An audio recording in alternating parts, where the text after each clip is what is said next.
Magluluto tayo ng ampalaya. Ayan, pinainit ko lang yung kawali, nilagyan ng mantika.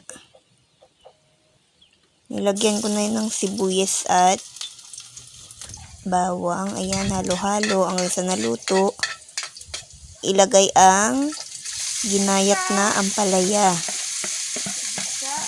Pagkatapos nyan, halu-haluin. Lagyan na din ng pampalasa. Lagyan ng asin, tsaka bitchin.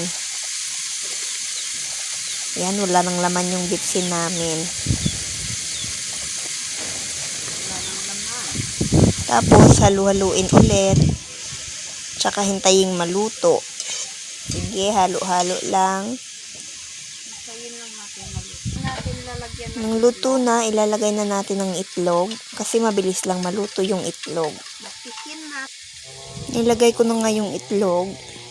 Pagkatapos, halu-haluin lang at hintayin maluto. At ayan na nga, luto na ang ating ginisang ampalaya. Tara, let's eat!